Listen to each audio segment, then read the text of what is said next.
what Kieran gives of himself to be a manager, it's not easy, is it? I mean, you both dipped your toe in it. It's 25 hours a day, it's 8 days a week, it's all consuming. So you have to go and say thank you to the people behind the man that drives on these men, don't you? Yeah, because that's the sacrifice that he clearly has made, and I think managers have to make. You know, it does come at a cost. You know, whether that's family time, whether it's, you know, missing out on real important moments in people's lives, because to do as well as he's done and to manage anywhere, it's 24/7. Make no mistake about it. As you say, we've dipped our toe in it, we've had a little look, and that's probably the biggest thing that comes out of it, how much it does take over of your whole life, you know. And I think for him to have done what he has done in the time frame that he has, you know, it's an incredible achievement. And these are the times where you do want to go and then share those moments with those that have probably missed other parts of your life.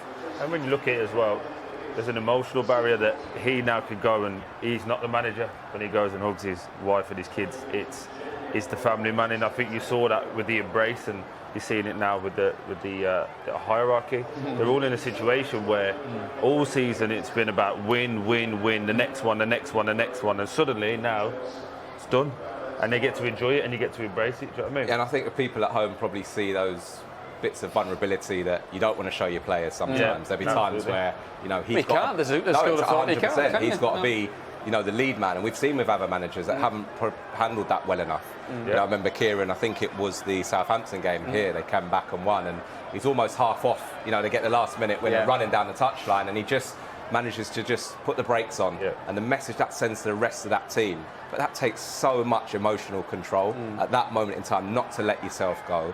And actually, you're constantly fighting every single day, really, those emotional barriers, as Troy has just pointed out. You're just trying to be level, aren't you? Yeah. And we all talk about it. Yeah, we all talk about it. It's so hard. Exactly. So hard. And I said at the top of the show, and I say it again now, when you walked into this building, where it was the staff that met you, where it was the staff we spoke to, it was the security, whoever it was, everyone was like, get this done, get this done. And that all stems from him. I don't care what anyone says, it stems from him. So to get promoted, all falls on his shoulders. But if it goes the other way, it all falls on his shoulders as well. So fair play to him, fair play to Ipswich as a whole. This fella is desperate to whip his top off and get down there, as he should do, as he rightly should do. But we're in a situation now where he's just like, the manager's been brilliant, mate. You have to sit there and go, what? Fair play. All you can do is tip your hat. Yeah, he just sets the tempo. Tip your hat, I'll take your top off. That's what do you want to take your top off, yes or no? That's what everyone at home wants. It's my best jacket, so I can stay on all night. But I mean, again, going off what Troy said there about Kieran, you'll know exactly how he's valued and just so kind of beloved, isn't he? It might be quite bashful if you said that to his face. He would be, yeah. And he is that guy. Yes, he's calm, collected, but he doesn't want to be told how great he is at times. And those plaudits will follow him around now for the rest of his life, because he's that guy who's come in and everyone's just hung their hat on him and followed him. Whatever he's said, no one's questioned the decision. He's been allowed to run with everything that he believes in. But we say about his temperament and the way he handles situation, that leads into his teams, and everyone out there didn't look like they were under pressure once today.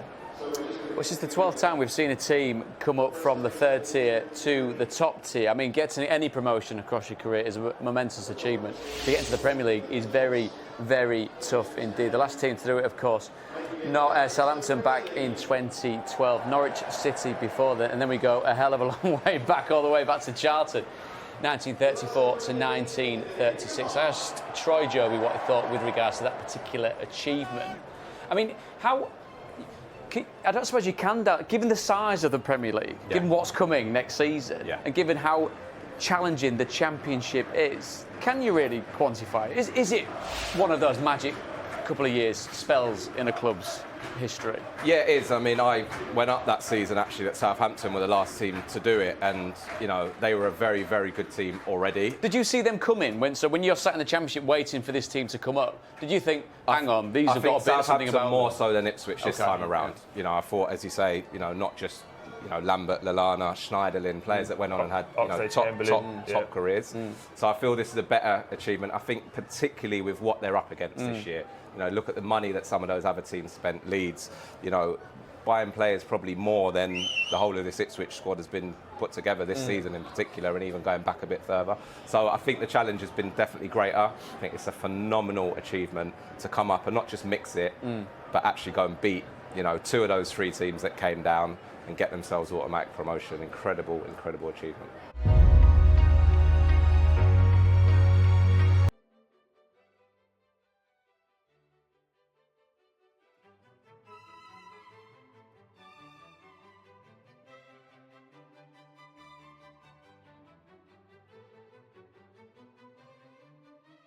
What a 2023-24 championship season it's been, and we are here to pick our championship team of the season. Of course, as usual, I'm joined by David Prutton. Prut, should we get stuck in straight away, shall we? No messing around, let's go. No messing around, let's do it. We'll start with our goalkeeper. Who have you picked between the sticks? We've gone for Alex Palmer of West Brom fame. Broadly part of a very good job that Carlos Corberán is doing. And I think it's a key part of what Carlos wants to do with the Baggies, isn't it? Make them solid at the back and expansive going forward, and he's very much part of it. And who have we got in front of him? We'll start with our right back in our back four. We're going to go Kyle Walker-Peters, who on his very best days is a bit of a magician down the right-hand side for Saints, isn't he? He's been a real bright spark on that wonderful long unbeaten run that they had. He was very, very good in that. And again, expectations on them to bounce straight back up, and he has been a big part of that. What about our defensive pair in the middle? Defensive pair, I mean, they combine many things, Joe Rodon and Vestergaard. They are the type of two players, Joe and Yannick, that you would be very wary of playing against because they look very tough. Vestergaard's return to a very important role at Leicester has been a joy to see, and what Rodon's brought to a Leeds United defence that was very, very, very leaky in the Premier League has been a joy to watch. So yes, very tough pairing in the middle. Who do you least like to meet down a dark alley between the two of them? Oh, I mean, the shadow that Vestergaard would cast. I saw Jobi McAnuff interviewing him at the King Power, and Jobi's not a small lad, but he looked very small compared to Yannick. It was very much a reenactment of Kevin Phillips and Niall Quinn back in the glory days, wasn't it? I think it's Kevin Phillips and you talking to Studio One downstairs. That was also quite similar to that. And our left back, who has just been fantastic all season, will be Leif Davis. Amazing going forward. Got better as the season's gone on with regards to his defensive solidity as well. A joy to watch. I've said joy to watch, I think, about every single player so far, which is fine because the Championship is a joy to ingest. Obviously, we're going 4-3-3, so let's move into midfield and pick our pivot. Our pivot would be Gabriel Sara from Norwich City. I mean, on the fact that I met him and he's lovely alone, he would get in. His dog is called Zinedine Zidane, or just Zidane, in fact. I mean, that's a mouthful if you're chasing it as it runs off. Zinedine Zidane. And it would look odd on the beaches down there where they think, is he literally chasing Zinedine Zidane? Yeah. But no, it's great. Big smile on his face. Capable of the spectacular. Alongside him, Kieran McKenna, Hall. A player that we saw a bit of in the Premier League. A player that you feel has very much unfinished business in the Premier League as well. He has been superb. The player that we've seen start the season, pull Leicester through stickier times to get them back near the top, or at least at the top. Again has been a player on a journey.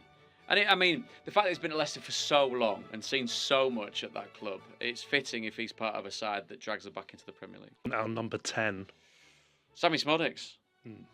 Ridiculous season. No complaints. The fact that he's been asked questions as he's worked his way through the levels in the EFL has been testament to the ability that the player's got, the tenacity that the player's got, and again, a player that's adapted, thrived, survived, got the best out of himself, maxed out. For now, again, I hope to see even more of him next year. And we'll move on to our front three. We'll start with our man on the right-hand side, who has been very impressive for a team who have struggled for most of the season. He has, and the numbers bear testament to that. Ones that you very kindly reminded me of, Morgan Whittaker, the player that has been so influential. He's been imperative for Plymouth. Another player that's really set a benchmark and a standard for this season for where they go next. And we'll move on to the left wing now. Very unfortunate Jack Clarke to miss out because he's playing behind arguably the best player in the Championship this season, isn't he, in that position? Crysencio Somerville, a player that plays football in a way that I could have only dreamt of. I mean, I could say that with the whole list of players. I could say that even about Alex Palmer, and that's no detriment to goalkeepers. It was a player that flashed moments of brilliance in the top division, didn't live up to the billing, stuck around, has done his job, and then some this season for Leeds. Plays in a way that brings joy to everyone that watches him, unless you're the opposition defence, of course. The trademark, quick feet, cutting on the right, bend in that opposite corner has been a real highlight of this year's Championship. And our number 9. It's not been a vintage year for Championship strikers, considering some of the ones we've seen in years gone by. Adam Armstrong may be a little unfortunate to miss out with his goal and Yes. assist return, but we've picked Somerville's partner in crime, shall we say. Yes, Jorginho Ruter, who has shown his adaptability as well. Can play as a 10, can play as a 9. The powerful running that he's shown befits the confidence that he's felt. And he's provided a real kind of totemic presence at the front. Big physical specimen, strong on the ball, strong in the tackle, infectious smile that I know has got a lot of Leeds fans on board. And again, well worthy of place in our combined 11. And that is our championship team of the season, 2023-24. And for those 11 fine gents, we need a manager. And I think there's only one choice, realistically, isn't there? There are some very, very good managers in the Championship. Neil Warnock. Oh, not Neil Warnock this time. But what Kieran McKenna's done, in all senses of the word at Ipswich, has been phenomenal. He's defied expectation, but when expectations have been raised, he's lived up to those with the players and the staff. And he's a